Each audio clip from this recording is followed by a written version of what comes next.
नमस्कार दोस्तों, मैं स्वागत करता हूं आप सभी का अपने चैनल पे। आज मैं आपके सामने एक इम्पोर्टेंट अपडेट डिस्कस करने जा रहा हूं। आपको पता होगा तकरीबन 2 दिन पहले यानी 1 नवंबर 2020 को कुछ बैंक्स के द्वारा एक अपडेट आया था, एक अनाउंसमेंट आया था जिसमें यह बताया गया था कि अगर कोई एसएससी यानी कोई पर्सन अपने बैंक खाते से 3 बार से ज्यादा कैश डिपॉजिट करता है या फिर कैश को विड्रॉल करता है, जमा करता है या फिर पैसे निकालता है, तो उसके ऊपर क्या एक टैक्स लगेगा। टैक्स क्या है कि थोड़ा सा अमाउंट, तकरीबन 40 रुपए 50 रुपए के करीब उसका एक अमाउंट कटेगा। ट्रांजैक्शन टैक्स हम इसको बोल सकते हैं।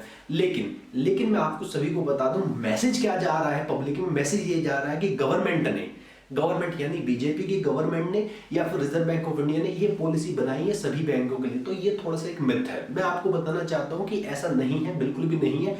रिजर्व बैंक ऑफ इंडिया की ऑफिशियल वेबसाइट पे इस तरह का कोई भी अनाउंसमेंट नहीं था। ये अनाउंसमेंट केवल स्पेसिफिक कुछ बैंक्स द्वारा अनाउंस हुआ था। हुआ क्यों, इसके बारे में मैं डिस्कस करने जा रहा हूं। लेकिन पहले आपको एक खुशी की बात, ये जो अनाउंसमेंट सबसे पहले इंप्लीमेंट किया था, ये किया था बैंक ऑफ बड़ौदा ने, जो कि विड्रॉ हो चुका है आज 3 नवंबर को।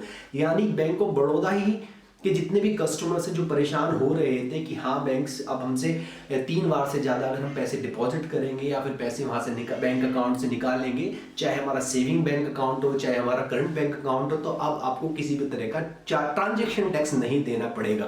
तो ये एक खुशी की बात है। दूसरा क्या मैं बताना चाहता हूँ, मैसेज पब्लिक में क्या पहुँच रहा है। एक्चुअली अभी मैं रिसेंटली बात कर रहा था अपने कजन से, तो कजन कह रहा था कि ये गवर्नमेंट तो बड़ी बेकार है। मैंने कहा क्या हुआ गवर्नमेंट ने, तो उसने कहा मेरे को कि गवर्नमेंट ने अब ये क्या है यार, हम अपने बैंक में पैसे निकालेंगे जमा करेंगे, अब उसमें भी हमें क्या टैक्स देना पड़ेगा। मैंने कहा ऐसा तो नहीं है।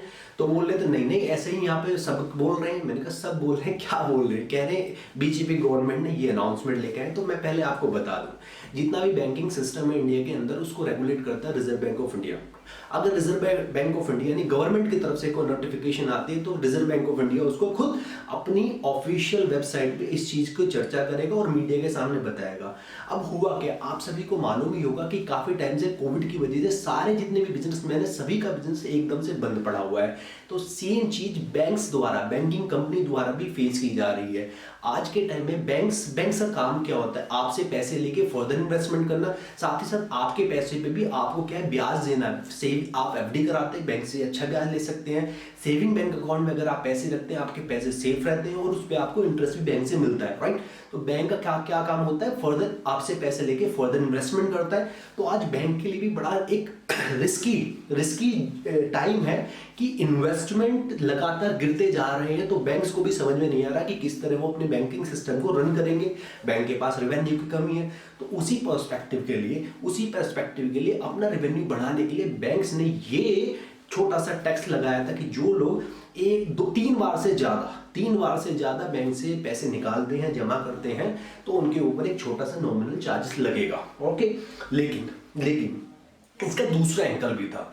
दूसरा एंगल क्या था, आप सभी को मालूम होगा कि कुछ फर्में इंडिया के अंदर, कुछ फर्में डमी रूप से पैसे बैंक्स में निकालती हैं डेली बेसिस पे और जमा करती हैं। तो उससे क्या है, फर्में अपने आप को एक अच्छी पोजीशन पे, उनका टर्नओवर अगर हम देखा जाए कि साल में बहुत ज्यादा हो जाता है, करोड़ों का टर्नओवर हो जाता है, तो उसी फर्मों के बेसिस पे वो क्या है, लोन अप्लाई कर देते हैं और फिर लोन पे डिफॉल्ट कर देते हैं, जिसकी वजह से बैंकों को काफी लॉस हो रहा है।